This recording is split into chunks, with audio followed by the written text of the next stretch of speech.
लग्जेटर्स क्या होते हैं और कहाँ यूज़ करते हैं लग्जेटर्स। ठीक है, लग्जेटर्स के बारे में पढ़ेंगे हम। लग्जेटर्स एक टाइप के एलिवेटर जैसे ही होते हैं, लेकिन एलिवेटर से आप फोर्स लगाना रहता है। इसका काम फोर्स नहीं लगाना है। ये अ, ये आपका जो प्रिंसिपल पे काम करता है। ये देखो, सपोज ये रूट है और यहाँ पे ये आपका बोन है। ठीक है, ये ऐसा बोन है ना। ये बोन है, ये रूट है, ये दांत का पार्ट है, ये सपोज टूथ है, और ये बोन है, और ये इसके ऊपर गम्स है। तो जब हम इसको एलिवेटर मतलब एलिवेट करते हैं, वो व्हील एंड एक्सेल वाला प्रिंसिपल काम करता है। और ये हम लोग क्या काम कर रहे हैं, ये पुश कर रहे हैं तो यहाँ से पुल आउट होगा। ये इसके ऊपर काम करता है, ये इसका प्रिंसिपल है। ये अंदर डालेंगे और यहाँ से निकलेगा इस तरह से। जैसे हम लोग अंदर डालते हैं, पुश करना है इसके अंदर। ठीक है, तो जो तीन प्रिंसिपल है उसके एलिवेटर मतलब जो एक्सट्रैक्शन के या फिर एलिवेटर के, वो है अपना वेज वाला मेथड। दूसरा होता है कि पुली वाला मेथड। ठीक है, तीसरा जो होता है पुश एंड पुल वाला मेथड। ऐसा हम डालते हैं, अंदर से बाहर आ जाता है। तो एलिवेटर वाला तो ठीक है, लेकिन जब लग्जेटर यूज़ कर रहे हो तो आपको बहुत ज़्यादा केयरफुल रहना है, क्योंकि ये बहुत शार्प एंड होते हैं। यहाँ वहाँ जा सकते हैं, घुस सकते हैं, क्योंकि ये पुश करने के ऊपर काम करता है। जब हम पुश करेंगे तो पुल आउट होता है आपका रूट। ठीक है, तो पुश करने के टाइम पे ये देखो, क्या ये ध्यान रखना है कि आपका इंस्ट्रूमेंट स्लिप ना हो। तो आप ये दे सकते हो, ये वाला सबसे पहले ये देखो कितना शार्प है। इसके ऊपर ग्रिप अच्छी आती है यहाँ से पकड़ने के बाद। और उसके बाद ये जो शार्प एंड वाला है, ये आगे के जो पतले रूट्स होते हैं, जहाँ पे आपको कोई ज़्यादा ट्विस्ट नहीं करना है, तो वो वहाँ पे अगर कोई रूट अपेक्स पे कोई टूट गया है, तो रूट और बोन के बीच में इस तरह से आपको डाला जाता है। यहाँ पे डाल के उसको पुश करना है आपको। ये इस तरह से रोटेट ज़्यादा कुछ नहीं करना है। रोटेशन इसलिए होता है ताकि वो अंदर घुस सके। जैसे वॉच वाइंडिंग मोशन से हम लोग जाते हैं रूट कैनल करने के टाइम पे, वैसे ही ये वॉच वाइंडिंग मोशन जैसा हल्का सा करना रहता है, और ये अंदर पुश करना है ताकि ये बोन और रूट के बीच में जाए। सपोज यहाँ पर आपका रूट टूट गया है, ठीक है, ये पार्ट निकल गया, अब ये पार्ट बाकी है, तो ये कैसे निकलेगा, ये आपको ऐसा पुश करना है इसके अंदर से। जब पुश करोगे तो ये बाहर आ जाएगा। ठीक है, तो ये आपका स्ट्रेट वाला शार्प एंड थिन, ये थिन एलिवेटर हो, थिन वाला पार्ट हो गया। ये थिन देखते तो पतला वाला है, तो ये लग्जेटर का थिन वाला है, स्ट्रेट एंड वाला है। ठीक है, अभी देखो ये वाला और ये वाले में क्या फ़र्क है, दोनों सेम है। ठीक है, लेकिन इसका जो रूट है थोड़ा सा चौड़ा है।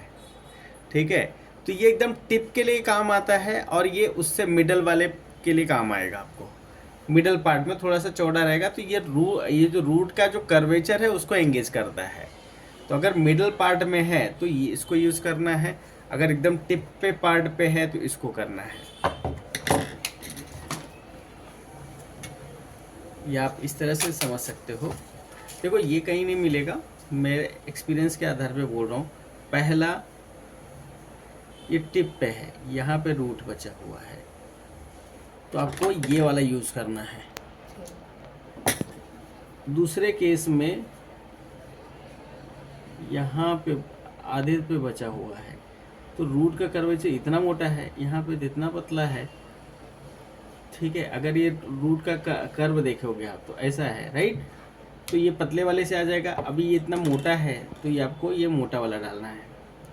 ठीक है, ऐसे ही सेम है, ये थोड़ा सा कर्व है।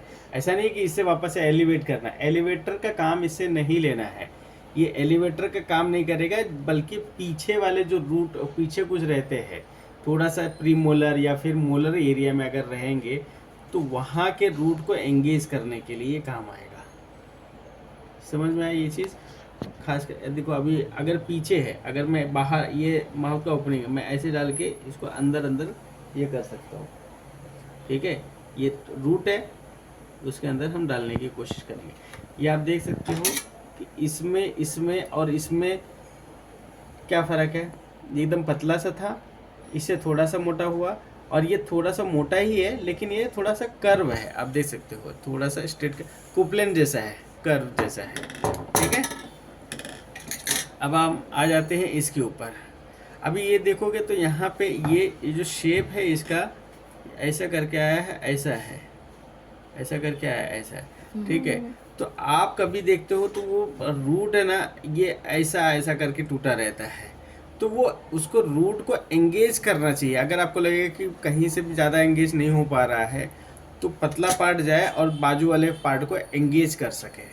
अगर आपको लग रहा है कि ये वाला काम नहीं कर रहा है, मुझे ग्रिप नहीं मिल रहा है, तो इस तरह से आप इसको डाल के एंगेज कर सकते हैं। सेम ये पतले रूट्स के लिए है और ये थोड़ा सा मोटा रूट, सेम शेप है इसका, आप देख सकते हो, लेकिन ये पतला रूट है और ये मोटा रूट है। खास करके अभी जैसे अपर एंटीरियर मतलब आप अगर सेंट्रल इंसाइजर टूट गया तो उसका रूट मोटा होता है, तो आप इसके लिए यूज़ कर सकते हो ये वाला, क्योंकि ये थोड़ा सा मोटा है और उसको एंगेज नहीं हो रहा है, तो उसको आप डाल के निकाल सकते हो, ठीक है। अब ऐसे ये देख सकते हो कि आप सेम ये जो आपने पहले देखा था पतला, फिर उससे थोड़ा सा मोटा, ये वाला, हाँ ये, अब इससे इतना मोटा, ये तीनों देखो इसकी, ये धीरे धीरे मोटे होते जा रहे हैं। आपको देखना है कि उसका कर्वेचर कितना है, रूट का कर्वेचर कितना है, आपको उसके अकॉर्डिंग उसके बोन के अंदर घुसना है। सपोज ये ऊपर की तरफ से टूटा है तो ये ज़्यादा एंगेज करेगा, तो रूट के कर्वेचर को जितना ज़्यादा आपका ये एंगेज करेगा वो उतना ही स्मूथली अंदर जाएगा। सपोज ये वाला रूट यहाँ पे टूटा हुआ है तो आपको पुल करना है, ठीक है, तो एंगेज करेगा ये, फिर जाके निकल सकता है, ठीक है। तो मतलब अगर ये रूट का पार्ट अगर हम 3 पार्ट में डिवाइड करें तो आप देख सकते हो